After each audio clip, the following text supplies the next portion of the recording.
Bonjour, bonjour chers collègues, chères étudiantes, chers étudiants et patients également.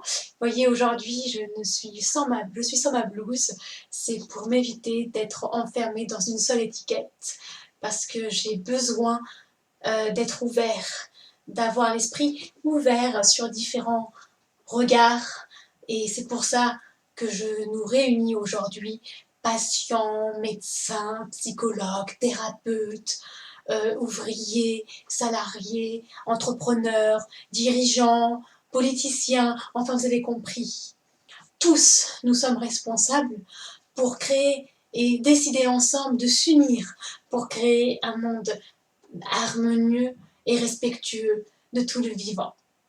Alors, une première personne, un ami avec qui on discute longuement, a répondu à cet appel de se réunir pour ce monde meilleur. Je vous présente Emmanuel. Bonjour Emmanuel. Oui, bonjour à vous, docteur, même si vous ne portez pas votre blouse, bonjour.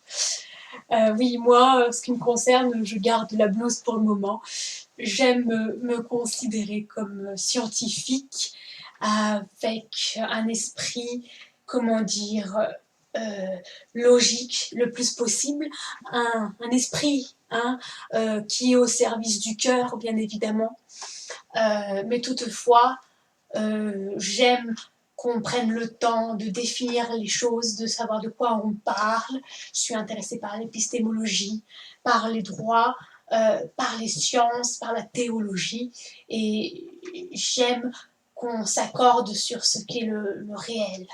Mais je crois qu'on y reviendra tout à l'heure. Donc merci beaucoup à vous de m'avoir invité pour cette première entrevue, cette première réunion pour réfléchir ensemble, concevoir, imaginer, rêver ensemble de ce monde plus respectueux et harmonieux du vivant. Merci beaucoup. Oui, merci encore à vous d'avoir répondu à l'appel. Justement, par rapport à cet appel, qu'est-ce qui vous a interpellé lors de cette consultation qui s'est plutôt révélée comme une révélation, justement? En tout cas pour moi, qu'est-ce qui vous a interpellé? Oui, eh bien oui, ce qui m'a interpellée, c'est justement que vous interpellez le corps de la médecine, enfin le corps dans lequel vous avez une prédestination. Voilà, c'était intéressant. Pour moi, il est important de se mettre d'accord sur le fait qu'une hypothèse en science, une hypothèse est toujours à l'échelle de l'humanité, est toujours temporaire à l'échelle de l'humanité. Et donc, le fait de remettre en question, de réfléchir, de proposer, de voir plus grand son corps de discipline, pour moi, c'est quelque chose de très important. La remise en question, que ça puisse être remis en question. Voilà, c'est ça qui m'a en premier lieu interpellée. Oui, tout à fait.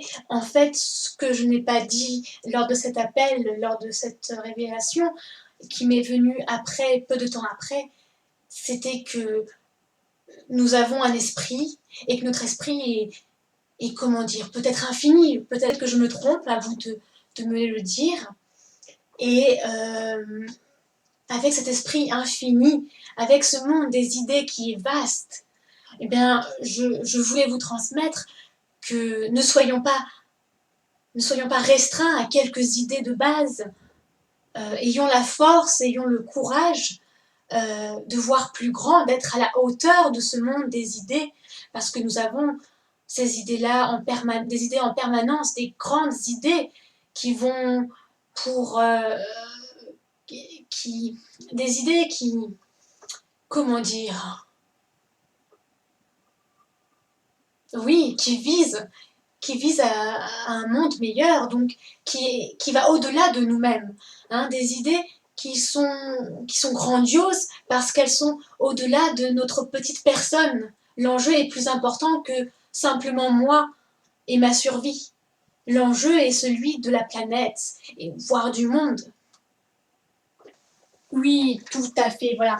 L'enjeu est important ici. C'est ce que vous soulignez et c'est courageux de mesurer l'enjeu. C'est très courageux de mesurer l'enjeu. En effet, vous parlez de remettre en question la mégalomanus. Eh bien oui, c'est tout à fait ça. Il y a une réalité. Et justement, j'en viens à une des premières critiques qu'on pourrait vous faire, parce que vous parlez d'un système malade, n'est-ce pas? Hein, vous avez bien parlé d'un système malade. Oui, oui, oui, tout à fait. Je l'ai évoqué, oui, c'est bien ça. Eh bien, nous sommes d'accord. Alors, j'entends la critique qui dit oui, alors c'est bien facile, hein, c'est bien facile de critiquer le système. Hein, c'est plus difficile de se critiquer soi-même. N'est-ce pas? Vous entendez bien ce que je vous dis, vous entendez bien cet argument. Oui, oui, oui, je l'entends tout à fait. Eh bien oui, ça se discute. Parce qu'il y a une réalité. Et la réalité, c'est que dans ce monde-là, il y a des guerres encore qui sévissent. Il y a de la souffrance. Il y a de la maladie, n'est-ce pas? Et donc, j'en viens au mot système. Qu'est-ce que ça signifie que le mot système, n'est-ce pas? Oui, vous êtes attaché à l'origine, à l'épistémologie, comme on disait tout à l'heure. Et bien, justement, l'origine du mot système, on retrouve les synonymes, on retrouve assemblage, groupement, combinaison. Est-ce que ça peut vous aider? Très bien, tout à fait, merci pour ce rappel important. Voilà, groupement, combinaison. Un système est un groupement d'individus, de choses, de paramètres. Par exemple, en science, on parle de paramètres. On peut parler pour le système, voilà. On va parler pour l'humain. Un système, ça va être la société.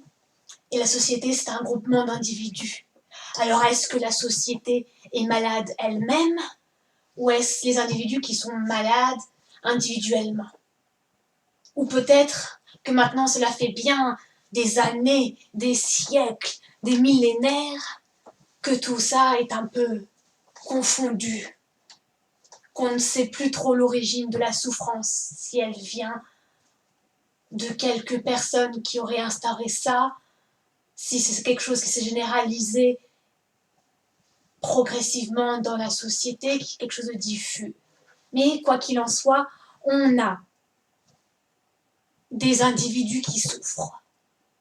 Et on a des guerres encore. Comment vous le faire comprendre? Le système est malade. Parce que les gens qui le composent sont malades, sont en souffrance, sont en difficulté. Ça, on peut peut-être être d'accord là-dessus. Et vous, qu'en pensez-vous? Qu'en pensez-vous? Je répète, le système malade parce que ce qui le compose est en difficulté, est malade. Donc, peu importe les solutions qu'on va apporter, ça sera comme vous dites l'image de l'arbre. Tant qu'on n'ira pas au cœur même du problème, et peut-être que tout est relié aussi, et que le cœur du problème est au cœur de nous-mêmes, la recherche du bonheur, par exemple, eh bien,